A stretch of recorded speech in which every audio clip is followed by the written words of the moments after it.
So now you can see the first page which I had shown you in the PowerPoint presentation. So here you can see that when you press this, you have new project, or you can open the any other project. So for example, I have already opened day 5, session 2 kind of. So I was doing some experimentation before the presentation. So I made some files. So I can have a new project now. So let us have a new project. Okay. Now here I can give a title to the new project. So I can say demo day 5. Okay. So this can be the name of my new file, and I save the name of this file there. And there are certain, you will learn later that some settings are there which you need to learn. So I'm going for the default settings, and you can have, for example, suppose there is a failure of the software in between and your files are lost. So you can define a directory here where your recovery file will be there. So you can use this. So I'm not using it, I'm using the default settings, and I create the project. Okay. So I'm creating this project. Yeah. You will see that we will go to the navigation page. It's a little bit slow, and sometimes it will say at the top not responding, but don't worry. It is a new version and which requires very good quality laptop configuration. You can go for 34-bit, which is faster. Okay.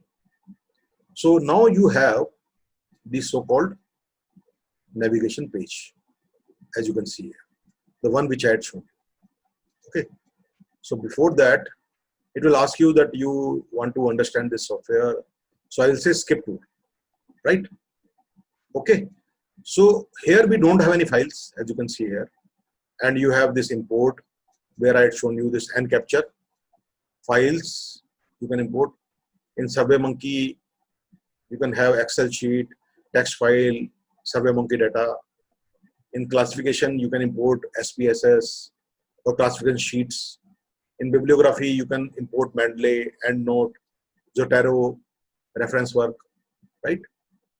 Here you can import memos, Evernote, OneNote. So some of the apps which are available in Google, if you have some notes on that, or even Android data you can import here, right?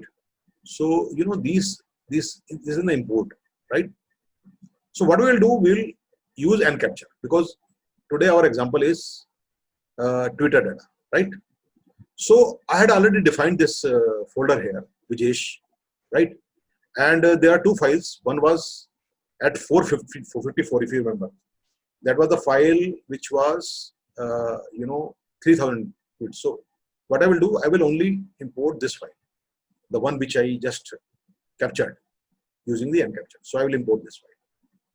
You can see, since data is tweet data is less, so it will not take much time. It will take some few seconds to import. But if the data is very large, suppose it is 25,000 data, it will take some 2, 3, 4 minutes to import. Like even this 3,000 data you can see here, it is taking some time. You can see. Again, it is, as I told you, it's a 64-bit software, so it is little slow, but it is more powerful. Now, in this, we have this Twitter data file in the files. So in the navigation page, we are talking the files, right? Is that okay? So what you do here, you double click this file. Okay, double click on this file. So first we will try to analyze the tweets before doing anything. Okay, we'll first try to analyze the tweets. So once I double clicked, all the tweets are here. You can see here, tweet ID, username, who's the user, and what is the contents of the tweet, and what time, date, what time, whether it is a tweet or it is a retweet. Now, there are two categories of tweet. One is the tweet and second is the retweet. So in your research, you may be more interested in tweet, or you may be more interested in retweet, or you may be interested in both tweet as well as retweet. And then you will know the name of the person who retweeted and number of retweets of particular tweet and which were the hashtags. So here we were using hashtag vaccine, and then there is another very similar hashtag which is therapeutic hashtag. So suppose you are not knowing the hashtag and you use only the COVID-19 vaccine. When you come here, you can again go back. You can again capture the data and use the hashtag instead, right? So your data will be more relevant if it is hashtag. Okay. So you can here see the biodata of the person who has tweeted, right? If it is available, and the number of tweets, number of followers, all the data is available here. And these are 27,000, 2,700, 2,900 tweets are there, right? Now what I do, I click here chart. Here you can see a chart.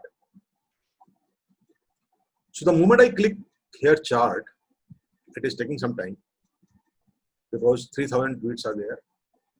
It will process all the tweets to create a chart. So now I have this chart, right? Now what is this chart? This very similar chart which I showed you in the slide, right? So what is the chart here? What is the chart here? I'll just show you just a minute. So chart here is the username and the number of references. So you will know that who is the user. It's not very useful, but you will know who's the user here. So what you do, you try to analyze this tweet in other. So here at the top, you have the select data, right? Same data you have to select. Same data to see other things. So when I say select data, I will get something like some window like this. So instead of username, I analyze my tweets according to hashtags. That which are the hashtags people have used. Obviously, the maximum number of hashtags will be vaccine because this data is based on hashtag vaccine. So when I click OK, you will see that the chart will change. Now, I will tell you something. If hashtag is very important to you, to understand that which are the hashtags which are very similar, you can save this chart as PNG file, which can be put in your research paper. Like for example, here you can see the main hashtag is vaccine, the second main is COVID-19, the third main is coronavirus, and fourth is Trump. Now, vaccine, COVID, and the Trump is also connected. So hashtag Trump. So you can see here there is another hashtag vaccines. So it will be very similar. So what you can do, you can go back and instead of just vaccine, you put vaccine, comma, hashtag vaccines also. So data will become common. So you can do like this. So you will get this all hashtags. Now you can save, you can export this chart. So when you export this chart, you can save it as PNG file, and it can be part of your research paper. So already one output is already there. So your tweet, you know that which are the common hashtags. So what is the purpose of this? The purpose of this is that we are talking of vaccine which is related to COVID-19. We are not talking of, for example, the vaccine of AIDS. Although AIDS is also there, you can see here, AIDS is also there, but the AIDS data is very, very small, right? Very small. So what we are talking about vaccine is we are talking about the COVID-19, we are talking about the Trump, we are talking about the, these kind of things, study, Texas, and all this, right?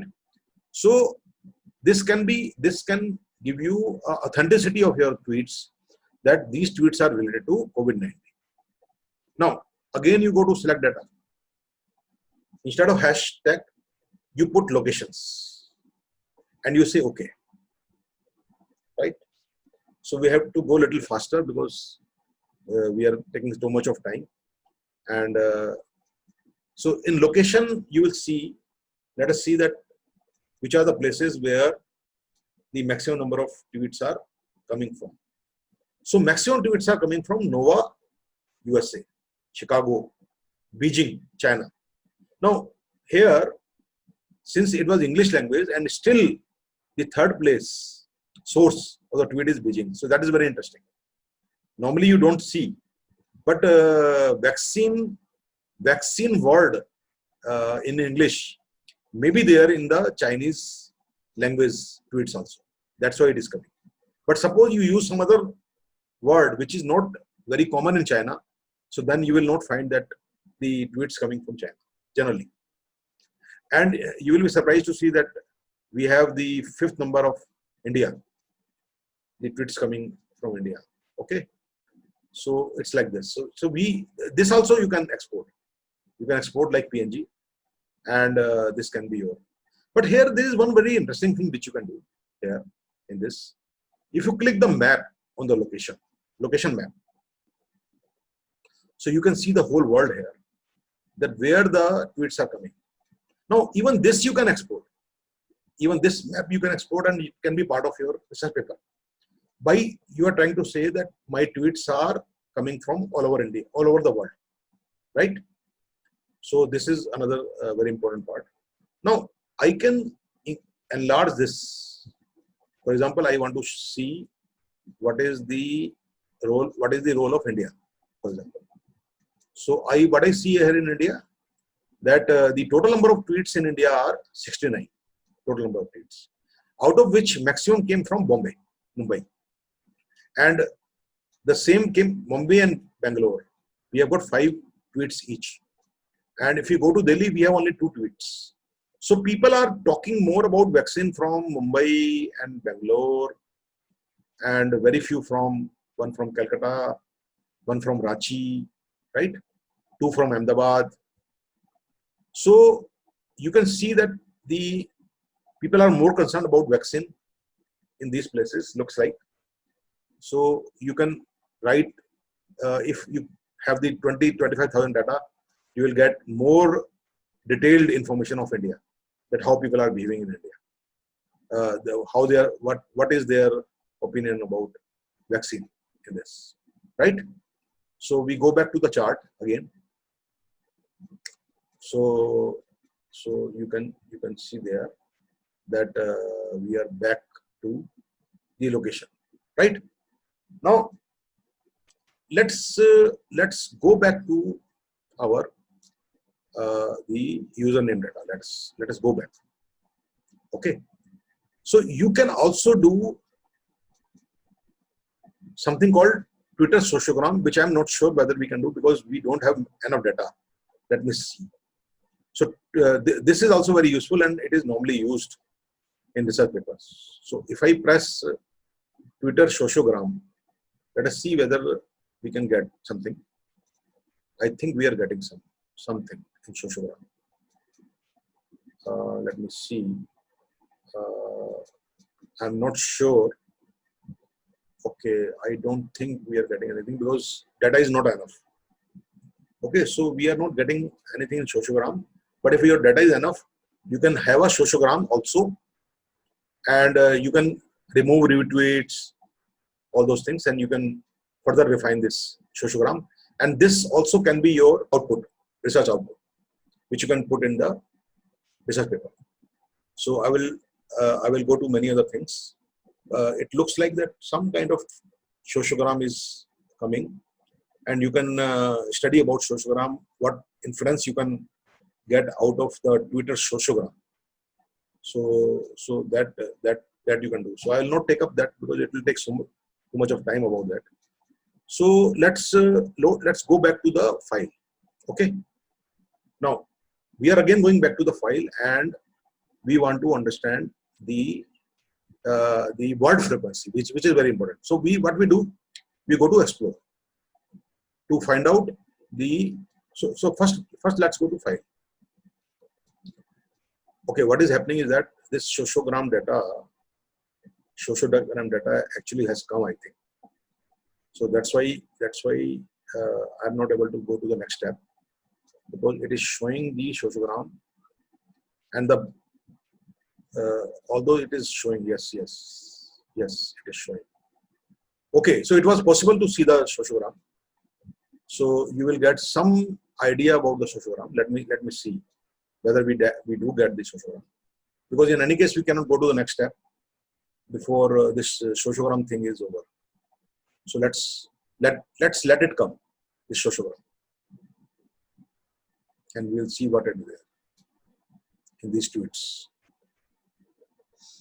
Okay, so I should not have probably not gone to the sociogram because it is taking too much of time, and I cannot actually stop it here. No problem. So I hope it comes. Okay, so I don't find it. So what we can do, we'll wait for one or two more minutes. If it is not coming, then I will stop this, and again I will import the file and I will show you the rest of the steps. Because this part is already over. The tweet analysis part. This was the tweet analysis part.